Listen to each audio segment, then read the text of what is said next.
Kajian mengenai hutan, termasuk juga sektor kehutanan di Indonesia, pada umumnya berkisar pada 3 aspek, yaitu yang pertama adalah upaya mengintegrasikan antara kepentingan ekonomi, yaitu hutan sebagai penghasil devisa untuk biaya pembangunan, dengan kepentingan ekologis, hutan sebagai daya dukung keseimbangan lingkungan. Dan selanjutnya, yang kedua adalah adanya ketidakmerataan hasil hutan terutama kayu antara kelompok pengelola dengan masyarakat lokal yang notabene mereka sebagai pemilik, yang artinya sebagai pengikat jual belinya. Dan yang terakhir atau yang ketiga adalah lemahnya kekuatan kontrol lembaga pemerintah baik lokal maupun pusat terhadap permasalahan. Dan adapun fungsi dan manfaat hutan di sini kita lihat luas lahan negara Indonesia kurang lebih sekitar 194 juta hektar.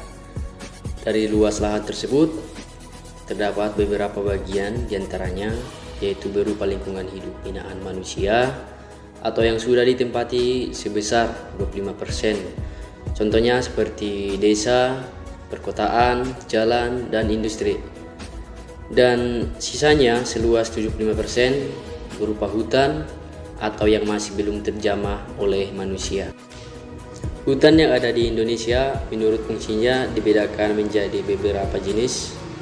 Di antaranya yang terdiri dari 15,5% hutan konversi, 17% hutan produksi, 16,1% hutan produksi terbatas, dan 15,1% berupa hutan lindung atau hutan yang dilindungi. Selanjutnya 9,8% suaka alam dan hutan wisata atau taman nasional.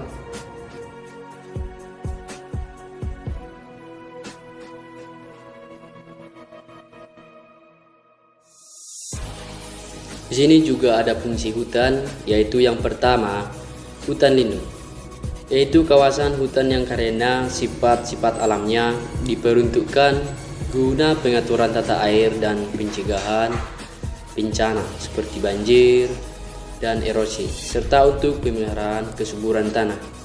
Yang selanjutnya yaitu yang kedua adalah hutan produksi, yaitu kawasan hutan yang diperuntukkan guna memproduksi hasil hutan untuk keperluan masyarakat pada umumnya dan terkhusus untuk pembangunan industri dan kegiatan ekspor.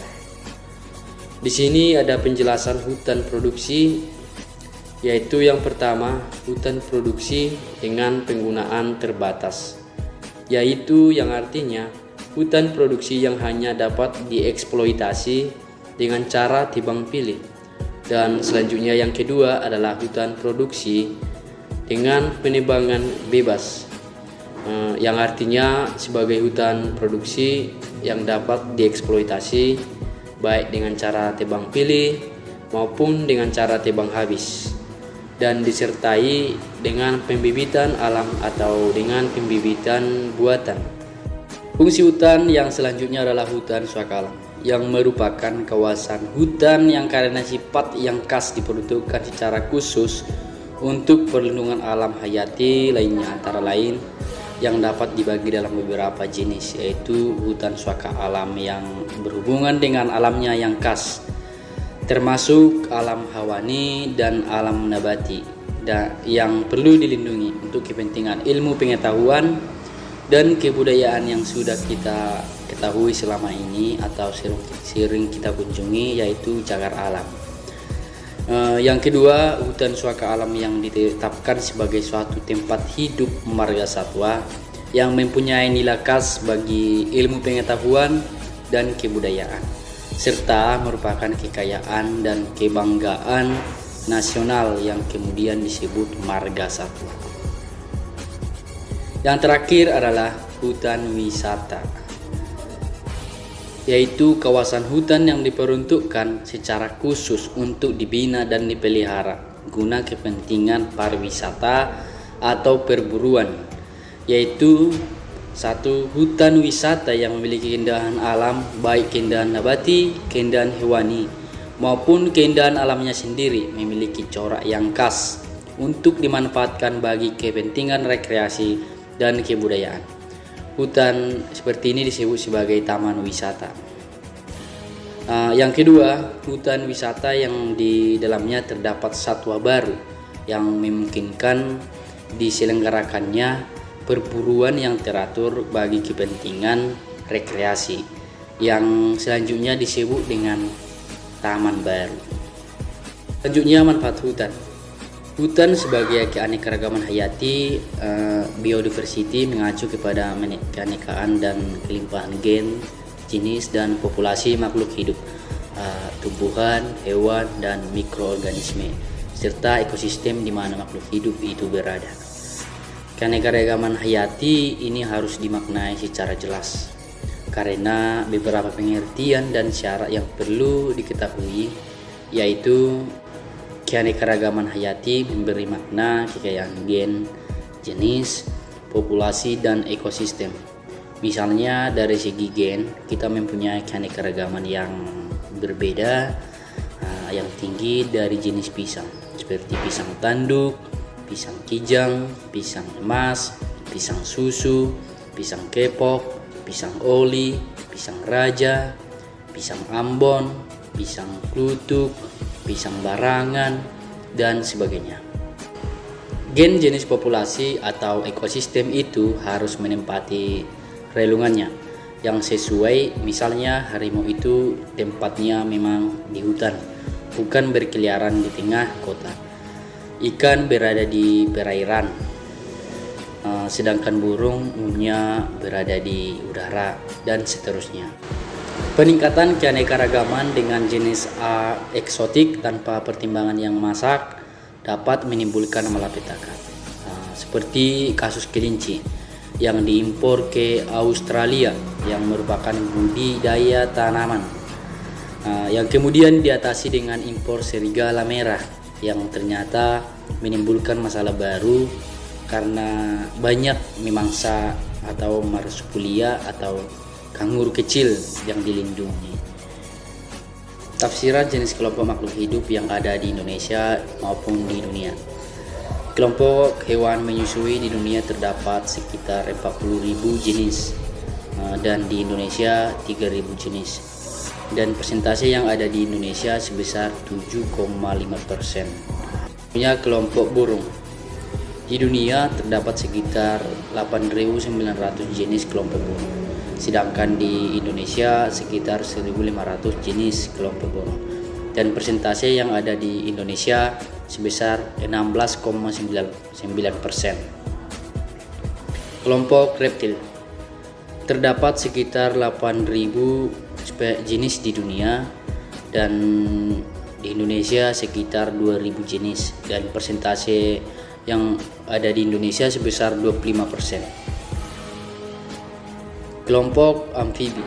Di dunia terdapat sekitar 6.000 jenis, dan di Indonesia sekitar 1.000 jenis, dan persentase yang ada di Indonesia sebesar 16,7%. Selanjutnya, kelompok hewan ikan. Di dunia terdapat sekitar 38.000 jenis, sedangkan di Indonesia sekitar 8.500 jenis, dan persentase yang ada di Indonesia sebesar 22,4%. Kelompok hewan keong. Di dunia terdapat sekitar 150.000 jenis, sedangkan di Indonesia 20.000 jenis, dan persentase yang ada di Indonesia sebesar 13,3%. Kelompok hewan serangga. Di dunia terdapat sekitar 1.250.000 jenis, sedangkan di Indonesia sekitar 250.000 jenis, dan persentase yang ada di Indonesia sebesar 20%. Kelompok tumbuhan biji. Di dunia terdapat sekitar 300.000 jenis, sedangkan di Indonesia 25.000 jenis, dan persentase yang ada di Indonesia sebesar 8,3%. Kelompok tumbuhan paku-pakuan. Di dunia terdapat sekitar 13.000 jenis, sedangkan di Indonesia sekitar 1.250 jenis, dan persentase yang ada di Indonesia sebesar 9,6%. Kelompok tumbuhan lumut. Di dunia terdapat sekitar 16.000 jenis, sedangkan di Indonesia sekitar 1.500 jenis dan persentase yang ada di Indonesia sebesar 9,4%. Kelompok tumbuhan gangga. Di dunia terdapat sekitar 21.000 jenis, sedangkan di Indonesia terdapat sekitar 1.800 jenis dan persentase yang ada di Indonesia sebesar 8,6%. Kelompok tumbuhan jamur. Di dunia terdapat sekitar 100.000 jenis, sedangkan di Indonesia 12.000 jenis dan persentase yang ada di Indonesia sebesar 12%. Kelompok bakteri atau ganggang biru. Di dunia terdapat sekitar 2.700 jenis, sedangkan di Indonesia sekitar 300 jenis dan persentase yang ada di Indonesia sebesar 11,1%. Hutan sebagai fungsi ekologi. Hutan dengan vegetasinya mempunyai keterkaitan yang erat dengan ekologi seperti penyangga keseimbangan suhu dan iklim, menjaga aliran air, sebagai pencegah erosi, dan penyebab oksigen, dan sebagainya. Menurut Houghton dan Rodwell tahun 1989, neraca pengurangan dan penambahan karbon dioksida adalah sebagai berikut. Neraca difusi fisika kimia dari laut mengakibatkan pengurangan karbon dioksida sebanyak 4 miliar M per ton per tahun. Neraca pernapasan melepas 50 M ton karbon dioksida per tahun, dan fotosintesa menyerap 100 M ton karbon dioksida per tahun, sehingga tumbuhan menyebabkan pengurangan 50 M per ton karbon dioksida per tahun. Pengurangan 50 M ton per tahun dari pernapasan tanah atau dari ilmiah, kegiatan pertanian lahan organik, dan sebagainya. Pelepasan karbon dioksida dari energi fosil sebagai besar dari industri sebanyak 5 M per ton per tahun. Fungsi hutan yang selanjutnya adalah hutan sebagai pendorong pembangunan, yaitu sektor kehutanan adalah penghasil devisa non-migas nomor 2 setelah tekstil. Di samping itu, sektor hutan juga mempekerjakan sekitar kurang lebih 300.000 orang pekerja secara langsung dan 700.000 orang secara tidak langsung. Sampai September tahun 1999, ada 422 pemegang hak penguasaan hutan atau disingkat dengan HPH aktif menguasai sekitar 51 juta hektar hutan usaha yang terbagi dalam 75 grup besar. Berikut ada 25 data-data hak penguasa hutan yang disingkat dengan HPH dan luas lahan yang dikuasainya. Siak Raya Group, jumlah perusahaan 4, luas sekitar 329 hektar, pemilik atau PJB-nya adalah Sumarta. Bahara Induk Group terdapat 5 perusahaan, luas lahan 345.000 hektar, pemilik PJB-nya adalah M. Jamal. Bumi Indah Raya terdapat 4 perusahaan, luas lahan sekitar 427.000 hektar, pemilik PJB-nya adalah Sionario P. Utrida Prajen terdapat 5 perusahaan, luas lahan 438.000 hektar, pemilik PJB-nya adalah Aki Setiawan.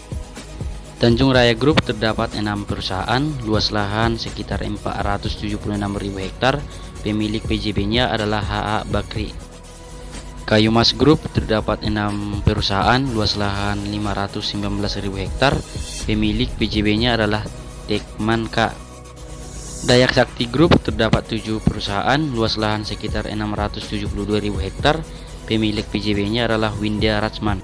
Sumarlindo Group terdapat 6 perusahaan, luas lahan 796.300 hektar, pemilik PJB-nya adalah Winarta Oetomo.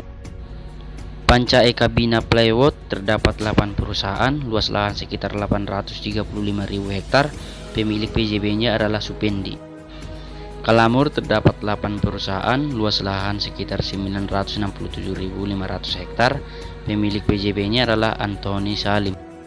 PT Satya Jaya Raya terdapat 7 perusahaan, luas lahan sekitar 1.026.000 hektar, pemilik PJB-nya adalah Alsbred Laiman. Surya Dumai terdapat 8 perusahaan, luas lahan 1.108.000 hektar, pemilik PJB-nya adalah Martias. Kalimanis Group terdapat 6 perusahaan, luas hektar sekitar 1.352.000 hektar, pemilik PJB-nya adalah Bob Hasan. Budhi Nusa terdapat 7 perusahaan, luas lahan 1.197.700 hektar, pemilik PJB-nya adalah Burham Urai.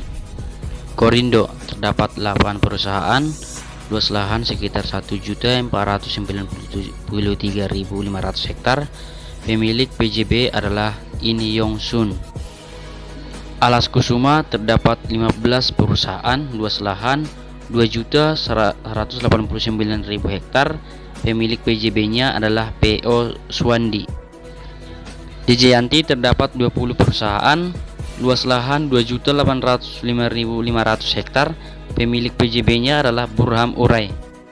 Kayu Lapis Indonesia terdapat 17 perusahaan, luas lahan 3.152.800 hektar, pemilik PJB-nya adalah Andi Sutantoha.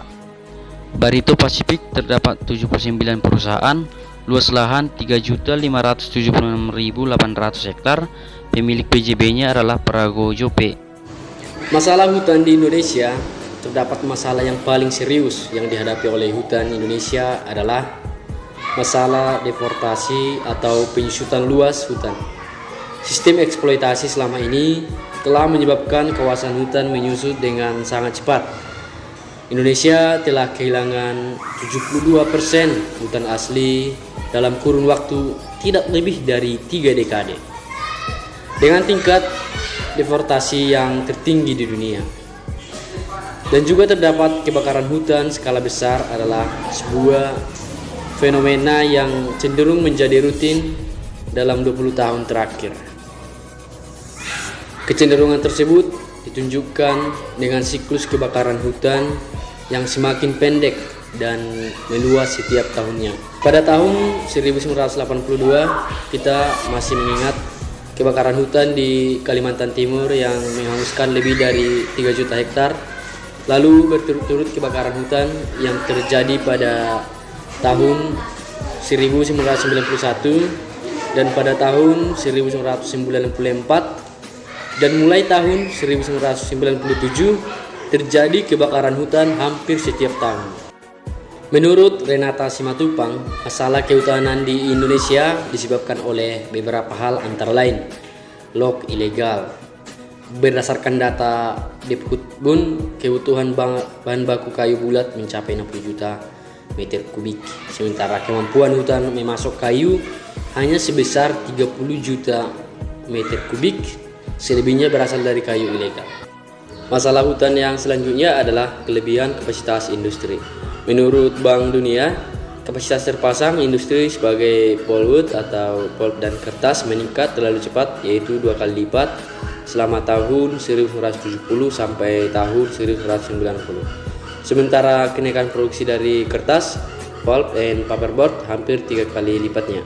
Hal ini terjadi karena mengikuti perkembangan pasar dunia, di mana peningkatan ekspor dari kedua industri itu cukup besar selama 2 tahun terakhir. KKN di sektor kehutanan sudah menjadi pengetahuan umum bahwa di masa Orde Baru, HPH menjadi jatah petinggi-petinggi militer. Kemudian HPH itu berpindah ke tangan penguasa dan selanjutnya HPH juga diberikan kepada kalangan dekat mantan Presiden Soeharto. Demikian parahnya kasus KKN mengakar di sektor kehutanan sehingga seringkali berbagai peraturan yang dikeluarkan tidak lagi berjalan dengan efektif. Para atau raja hutan yang mendapatkan hak konversi lahan hutan menjadi perkebunan kelapa sawit. Kembali menurut Skepti, mereka mendapat hak istimewa itu adalah Skanto Tanoto atau PT Indah Sawit, Eka Tripjawijaya dan Soeharto Gundo Sukusomo, Dharmala Group atau Grup Prasetya Mulia, Basuki Angko Subroto atau Gunung Sewu, Taj Cui Chuan atau Pula Sambu, dan Syamsul Nur Salim yang mendapat izin mengkonversi hutan bakau di Sumatera Selatan menjadi tambak udang. Terbatasnya hak masyarakat akan hutan dalam praktiknya, pemberian PHP sering kali mengabaikan hak rakyat atas hutan adat yang telah mereka tinggali atau memanfaatkan hutan untuk memenuhi hidup mereka. Walaupun di satu sisi usaha perkayuan memang menyerap tenaga kerja, tetapi di sisi lain yang merasa dampak negatif akibat kerusakan hutan adalah masyarakat sekitar hutan. Sementara para pengusaha HPH menggunakan penghasilannya tidak untuk mengembangkan hutan, tetapi untuk berekspansi di sektor lain. Karena dunia internasional, dunia atau IMF kadang bertentangan dengan kondisi yang dikritiknya. Misalnya, Bank Dunia menyoroti tentang maraknya pencurian kayu dan log ilegal, tapi menuntut dibukanya pintu ekspor kayu kelondongan dengan pajak 0%. Di sini terlihat sekali bahwa Bank Dunia menginginkan diberlakukannya kebijakan yang menguntungkan pasar internasional.